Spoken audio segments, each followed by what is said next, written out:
Salam Bapak Ibu Saudara, kembali lagi di Studio Kristen Channel. Terima kasih sudah mendukung perkembangan channel ini dengan cara subscribe, komen, dan share.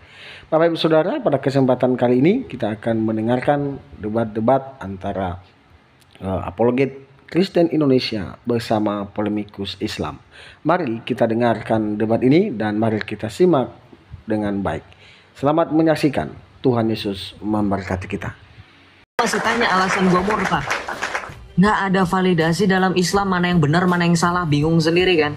Saya dengerin kamu, misalkan kamu bilang oh ini salah ini benar Joseph, saya nggak bakalan menerima apapun jawaban dari kamu karena kamu tidak punya otoritas. Kamu bukan seorang ulama, kamu pun mengakui kualitas ilmu kamu masih berada di bawah rata-rata, masih awam, masih banyak yang harus dipelajari. Ini ulamamu saja, jangan kamu pikir oh kalau begitu dengarkan ulamamu saja, ya beda zaman, beda pembicaraan, beda pendapat, beda ulama, beda pendapat. Itu yang disebut dengan ikhtilaf, betul nggak dalam Islam ada ikhtilaf? Iya. Ikhtilaf dalam Islam itu disebutnya rahmat, betul apa enggak? Rahmat itu apa? Beda lagi ya rahmat dari Allah dan itu adalah bagian dari bagaimana kalian menjalankan syariat Islam. Betul nggak? Menjalankan syariat dalam fikih ya. Nggak cuma dalam fikih, dalam usul juga, dalam iman. Lo kan nggak usah lari-lari. Iya. Apa? Nggak usah lari-lari. Kamu juga berpemahaman tauhid juga kan belum tentu tauhid kamu diimani oleh orang lain. Sekarang dalam Islam itu teman-teman, konsep ketuhanan mereka itu juga sama, masih beda-beda. Ketika mereka menyamakan oh Tritunggal sama Oneness, oh Tritunggal. Mereka pun sama. Al-Maturidi dengan orang ini memangnya sama. Beda. Nah, beda kamu akuin. Kalian menganggap kebagaimanaan Tuhan. Ini baru konsep tauhid ya. Kita bahas tentang kebagaimanaan Tuhan. Kebagaimanaan Allah, kebagaimanaan Allahmu sama apa enggak? Di satu sisi Syekh Ibnu Taimiyah itu dikafir ulama karena menjisimkan Allah. Apa itu jisimkan Allah teman-teman? Artinya mengatributkan Allah mereka dengan fisik. Punya tangan, punya arah, punya mata. Itu Syekh Ibnu Taimiyah yang menjadi guru dari atau soko guru dari Salafi, golongan Salafi. Makanya dalam kitab Al-Maqalat As-Sunniyah fi Kasyf Dalalatin Ahmad Ibnu Taimiyah, di situ tercatat dalam makalah yang ke-10, Ibnu Taimiyah berdasarkan Syekh Ibnu Hajar Al-Haytami, beliau mengatakan Ibnu Taimiyah dikafirkan oleh banyak para ulama. Kenapa? Karena mencifati Allah dengan makhluk. Jadi nggak cuma konsep ketauhidan aja yang berbeda, tetapi juga kebagaimanaan Allah kalian yang berbeda. Sekarang kalau misalkan banyak orang Islam yang bilang Tuhannya oten makhluk, Tuhannya oten menyerupai manusia, kamu nggak sadar bahwa ulamamu pernah mengatakan Tuhanmu itu seperti makhluk, punya betis, punya tangan. Mau saya tampilkan kitabnya Al-Maqalat As-Sunniyah fi Kasyf Dalalatin Ahmad. Karena Anda sudah memberitahu saya dan saya juga baru tahu tentang ya kemarin. Baru tahu serius, baru tahu kamu serius. Ya, coba cari. Saya coba jujur ya. Apa? Berarti kamu baru tahu. Ya saya jujur saja. Saya tampilkan buat saudara semua yang ada di sini. Saya bertanggung jawab kok kalau misalnya saya bilang saya tampilkan. Saya bertanggung jawab kok. Saya nggak seperti kebanyakan orang Islam seperti Nandar dan Zuma. Bentar. Kemarin itu yang Anda kirimkan tuh hadis yang menerangkan Allah berwujud pemuda kan yang Anda?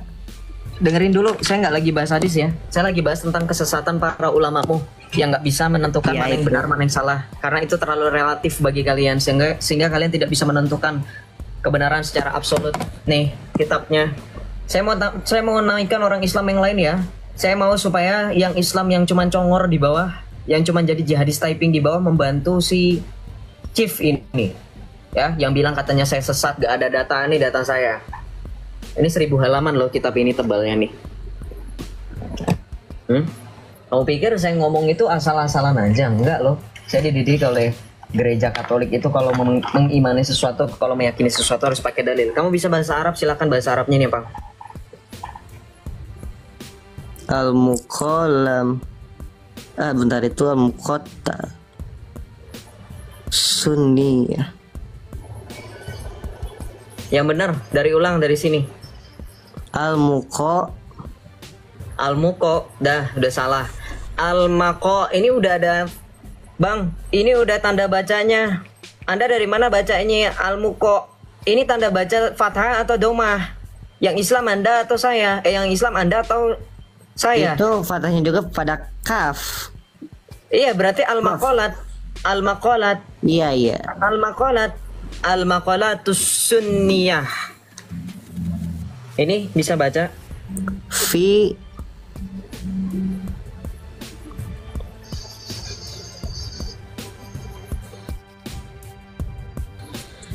apa itu? Usia enggak. Itu majrur tapi Kasyaf Dolalatin Ahmad bin Taimiyah. Artinya apa? Kumpulan makalah dari ulama Ahlus Sunnah wal Jamaah terkait kesesatan dolalah Ahmad Ibnu Taimiyah. Saya tadi sempat bilang ya, Ahmad Ibnu Taimiyah di makalah ke-10 itu mengatakan bahwa Allahmu itu punya fisik. Kita lihat di sini ya. Kalau ada orang yang mau naik silahkan ya. Saya nggak mau kalau kalian cuman typing doang, kasihan ini. Nggak ada yang bantu si Chief ini. Ya, paling tidak bantulah. Kita baca di sini. Ya. Perkataan ini dari mana? Dari siapa? Dari Syekh Ibnu Hajar Al-Haytami, ulama Anda, orang Islam. Kita baca di sini. Perkataan Ibnu Taimiyah yang berisi celaan dan penghinaan terhadap Rasulullah Muhammad ini tidaklah aneh karena dia bahkan telah mencaci Allah. Ini ulama kalian loh, Ibnu Taimiyah. Kenapa dikatakan mencaci Allah? Nih dikatakan mencaci Allah dari perkataan orang-orang kafir dan ateis. Ini Ibnu Taimiyah disamakan dengan orang kafir dan ateis, guys. Teman-teman semuanya, disamakan dengan orang kafir dan orang ateis. Kenapa? Alasannya karena di sini kita baca alasannya. Ibnu Taimiyah menisbatkan ini artinya menyematkan kalau teman-teman dalam bahasa Indonesia. Menyematkan, memberi gelar ya. Menisbatkan apa? Hal-hal yang tidak layak bagi Allah. Ia menyatakan Allah memiliki apa teman-teman? Memiliki arah, memiliki yod, memiliki rijal, memiliki ain. Kita baca dalam kurun, kalau ini dalam bahasa Arab artinya apa? Dengan makna anggota badan. Dan hal-hal buruk yang lain. Kamu pernah kan baca Ibnu Taimiyah itu sempat mensahihkan hadis yang katanya diriwayatkan oleh Ibnu Abbas. Katanya Rasulullah bermimpi bertemu Allah dalam bentuk pemuda amrot berkulit hijau berambut keribo. Tahu? Iya, hadis yang kemarin anak kasih tahu ke saya kan yang itu. Ya, itulah yang dimaksud oleh Syekh Ibnu Hajar Al-Haytami bahwa memang betul. Nih, Ibnu Taimiyah itu mengatakan Allahmu berambut keribo, berkulit hijau dalam bentuk pemuda amrot. Kamu pernah nonton film Avengers? Sebentar, saya salah Kamu dulu. pernah nonton film Avengers? Saya tanya, pernah nonton film Avenger nggak? Bahkan saya instruksi sebentar. Avenger nggak? Pernah nonton film Avenger nggak? Saya ingin instruksi sebentar. Avenger nggak? Anda menolak saya? Silakan. Hah? Intro siapa? Hah? Intro siapa? Silakan. Untuk hadis itu yang diriwayatkan oleh Ibnu Abbas atau disohihkan oleh Ibnu Al-Tami ya, dilihat dari sanadnya ada satu orang yang memiliki ilat. Gua nggak usah dijelasin. Lu ngerti nggak sih poinnya apa, bro? Lu lagi ngomong sama mantan Islam yang lu bahkan akuin secara tersirat bahwa gua lebih mampu daripada lu. Jadi gua tahu kenapa akhirnya Ibnu Taimiyah nggak lagi mensahihkan hadis, karena ditegur banyak ulama, diancam bahasa halusnya, sehingga dia mencabut kesohihan hadis tersebut. Jangan kamu pikir saya nggak tahu sejarahnya. Makanya kamu nanti kalau misalnya kamu join debat antara Sunni dan Wahabi, yang kalian sebut Salafi, yang kalian sebut Wahabi itu, kalau kamu baca di Facebook, orang-orang Sunni mengatakan orang Wahabi itu Tuhannya kayak oten katanya. Bedanya mereka rambutnya keribo. Karena apa? Karena dengan adanya khilaf dari si Ibnu Taimiyah ini yang membekas. Kalau nggak ditegur, Ibnu Taimiyah nggak mencabut kesohihan ini. Makanya saya tanya, kamu paham nggak kenapa akhirnya ini saya poinkan? Iya, saya paham. Ya sudah, kalau paham tidak perlu diulang ya bro ya, karena kamu lagi ngomong sama orang yang mantan Islam. Saya tahu seluk beluknya. Oke, kita lanjut ya. Kamu tahu apa yang terjadi bukan hanya kepada Ibnu Taimiyah. Dikatakan apa? Di sini didoain bahwa Allah memperlakukannya dengan keadilannya dan tidak menolong pengikutnya yang mendukung dusta-dusta. Ini dalam Islam ini saya bingung loh, sesama Islam itu saling mengkafirkan satu sama lain. Ya, itu padahal katanya yang satu ulama. Itu memang sisi buruk dari ulama-ulama. Masalahnya sisi buruknya itu terlalu banyak bro. Nanti kita buktikan yang lainnya ya. Oke, sekarang saya tanya sama kamu berkaitan dengan makalah ini, masih sama dengan pembahasan yang tadi. Pertanyaan saya, jelaskan arti kata tawasul dan tabaruk. Baru tahu saya. Baru tahu. Kamu Islam berapa lama nggak tahu tawasul dan bertabaruk? Ya kalau tabaruk itu baru tahu, tawasul sudah lupa saya. Udah lama itu pernah dengar. Kok bertawasul lebih kamu lupakan? Tawasul itu dalilnya ada dalam Al-Qur'an dari kata wasilah. Perantara. Kamu nggak tahu?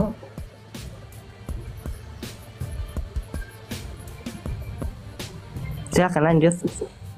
Sekarang saya tanya sesuai dengan judulnya. Perkataan Ibnu Taimiyah dalam mengharamkan, saya geser dulu stikernya. Dalam mengharamkan tawasul dengan para nabi dan orang-orang soleh, serta mengharamkan tabaruk dengan mereka dan dengan peninggalan mereka. Apa maksud ini? Kenapa Ibnu Taimiyah mengharamkan ini? Untuk tabaruk itu apa?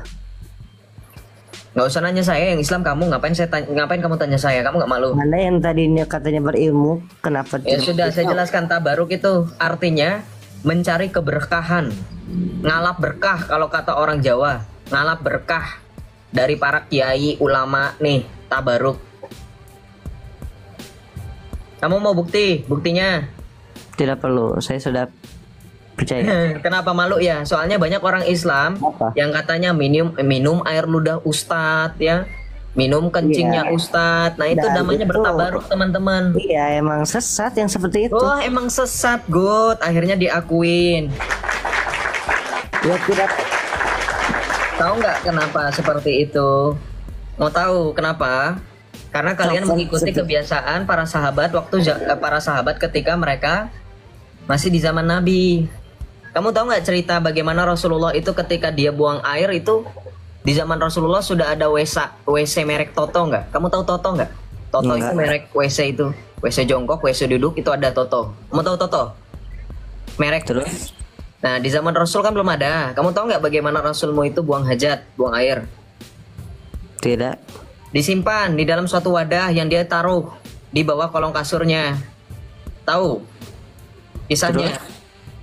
Tidak Disimpan tahu. di bawah. Saya baru tahu malahan. Anda Baru tahu, silakan kamu kalau misalnya nggak percaya dengan omongan saya, kamu cari tahu nanti kisahnya. Banyak yang mengisahkan dan itu sahih. enggak. Nah, Sumbernya langsung saja satu sumber. ya, dan ketika Rasulullah ingin buang air, dia kan punya ibaratnya kalau kita bilang ART.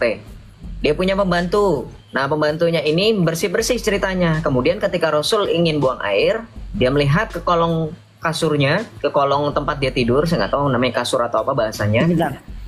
Kemudian Nah, Kemudian wadahnya tidak ada di tempat. Lalu dia bertanya kepada istrinya. Istrinya tidak tahu. Kemudian dia bertanya sama yang ART-nya ini, ibaratnya pembantunya ini. Kemudian tahu apa yang dikatakannya? Dia buang katanya. Buang kemana? Ternyata diminum sama dia. Apa yang dikatakan oleh nabimu? Sesungguhnya engkau telah mengalap keberkahan dariku. Itulah dalil kenapa orang-orang kalian zaman sekarang itu menganggap bahwa orang-orang soleh nih, orang-orang soleh bisa nih mengalap berkah. Nih, kita lihat di sini nanti nih. Kita lihat di sini mana lagi? mana? Kita lihat di sini. Boleh Bentar. bertanya dulu nggak? Apa? Yang tadi itu pada zaman siapa kalau tahu? Di zaman Rasulullah kan saya dengar. Bukan. Saat Yang mana? istrinya siapa namanya? Kalau boleh tahu. Aisyah. Aisyah. Saat Rasul berumah dengan Aisyah itu kasusnya itu tidak seperti kasus sekarang. Kasusnya Makanya saya bilang kan, saya dulu bilang. Tadi saya sudah bilang, kamu dengerin nggak makanya saya ngomong? Saya sudah bilang, saya nggak tahu bentuk kasurnya sama dengan sekarang atau tidak, tapi narasi yang dilakukan adalah bahwa wadahnya itu disimpan di bawah atau di dekat kasur. Lalu Anda percaya tentang hadis itu? Wah, tetap percaya lo orang sohi. Kamu nggak tahu memang. Ya hadis yang tadi juga yang Ibnu Taimiyah itu kan sahih, tapi kan itu tidak dibenarkan. Bukan disahihkan oleh Ibnu Taimiyah. Dari sanadnya saja, dari perawinya saja sebelum Ibnu Taimiyah itu sudah sesat. Ada yang ilat, tahu ilat? Cacat. Jadi ingatannya itu jadi lupa gitu, kacau. Makanya itu jadi maudhu. Lalu seperti yang Anda katakan tadi, Ibnu Taimiyah tidak sahihkan kembali hadis tersebut. Silakan.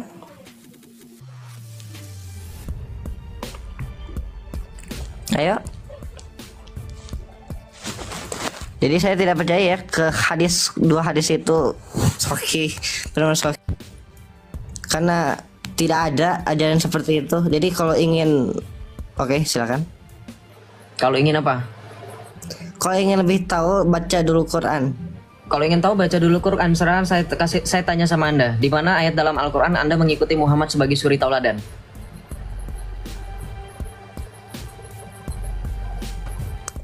Saya tahu tapi saya lupa, itu ada di usul fikih. Tahu nggak? Enggak, kalau misalkan Anda suruh saya baca Quran, paling tidak Anda sudah membaca dan Anda lebih bisa daripada saya. Kalau Anda mengatakan saya tahu tapi saya lupa, itu namanya Anda bukan tahu, tapi Anda benar-benar tidak tahu. Jangan berbohong, jangan kebiasaan memakai kalian biasa dalam mempertahankan kebohongan atau apa yang disebut dengan takia. Mau saya bantu? Mau saya bantu? Tidak Mau perlu, saya saya masih ada bukunya, maka saya akan buka dulu. Mau saya bantu nggak? Suruh buka Al-Quran loh, bukan buku. Bukan, ya kan buku ini memiliki kutipan-kutipan. Al-Quran, nggak Kamu tahu pede usul dengan fikih Al-Quran, nggak Tahu pede usul dengan fikih Al-Quran, nggak pede dengan Al-Quran, nggak pede. Ya ayat Al-Quran. Mengerti Ya, mau tidak? tahu nggak ayat Al-Quran di mana? Ini di Al-Quran. Ya udah, buka Al-Quran, bukan buka buku di luar Ya kan Al-Quran. saya lupa ayatnya yang mana. Ya sudah, carinya makanya di Al-Quran. Kebanyakan alasan. Mau gue bantuin nggak? Sekarang lu buka Al-Quran, lu tutup buku yang lu buka sekarang, lu buka Al-Quran. Lu harusnya lebih percaya otoritas Al-Quran, karena Al-Quran firman Allah. Lebih berkuasa firman Allah atau tulisan manusia? Katanya kalian alergi dengan kitab karangan manusia. Oh, Oten kitabnya Biblos karangan manusia. Diskusi sama Joseph maunya kitab karangan manusia daripada sentuh Al-Quran. Alergi kalian dengan Al-Quran, biaran kayak gini. Buka surah Al-Ahzab 21. Al-Ahzab 21, sebentar.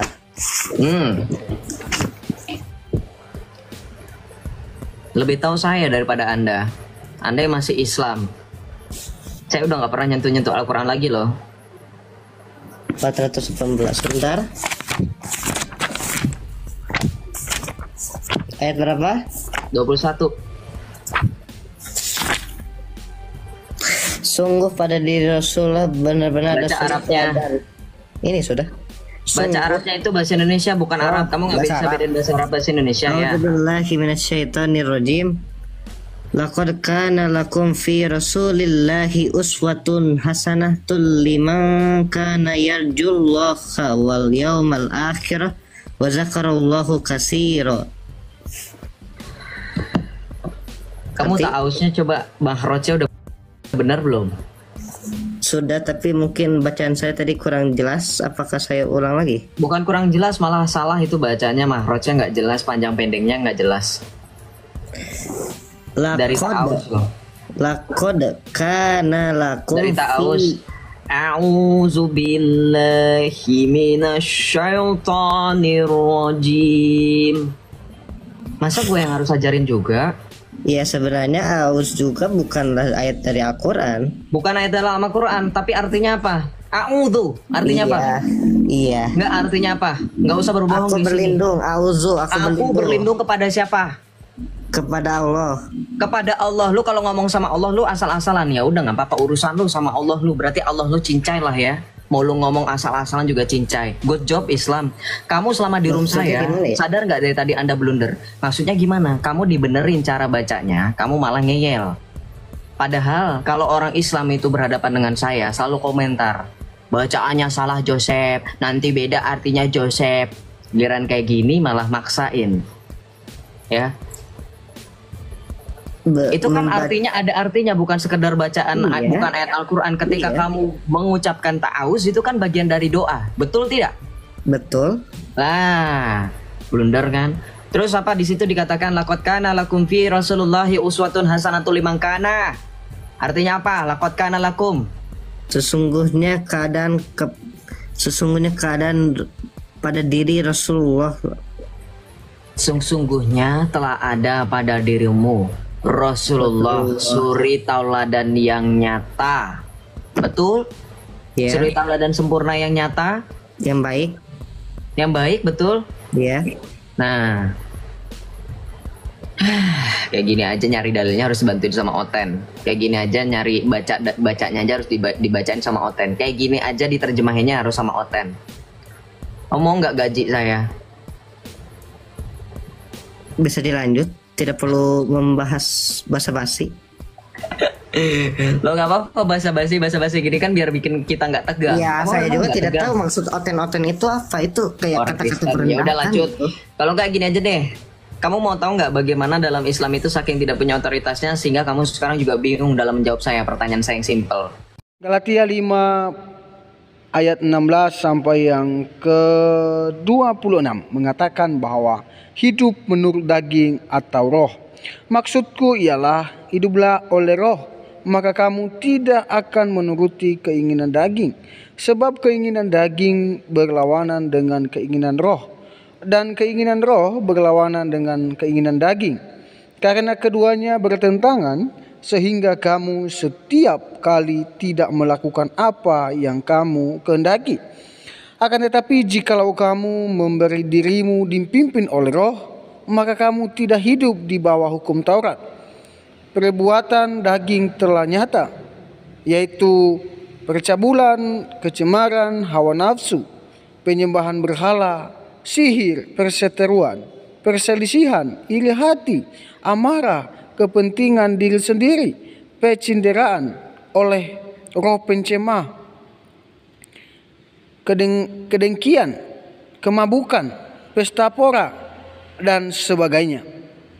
Terhadap semuanya itu kuperingatkan kamu, seperti yang telah kubuat dahulu, bahwa barang siapa melakukan hal-hal yang demikian, ia tidak akan mendapat bagian dalam kerajaan sorga.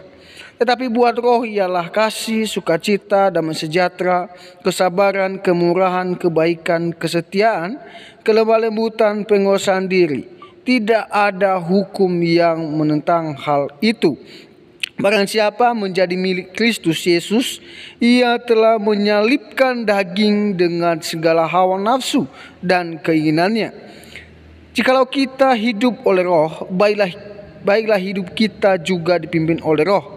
Dan janganlah kita gila hormat, jangan kita saling menentang dan saling mendengki. Ya, dalam kebenaran firman Tuhan ini Bapak Ibu Saudara mengajarkan kita bahwa kita harus menjauhkan diri seperti yang disampaikan tadi, bahwa dalam percabulan, pencemaran, iri hati, fitnah, ya mari kita menjauhkan diri kita dalam hal itu karena tidak berkenan kepada Tuhan. Nah, dari debat yang sudah kita saksikan dan sudah kita dengarkan bersama, banyak orang yang menyampaikan sesuatu pernyataan mereka sesuai dengan pemahaman mereka tentang Yesus. Tetapi itu salah. Karena kenapa? Kembali lagi kita kepada Alkitab. Alkitab menyampaikan bahwa Yesus Kristus adalah Tuhan. Dia adalah jalan, kebenaran, dan hidup. Tidak ada jalan melalui Bapa kalau tidak melalui Dia, yaitu Yesus.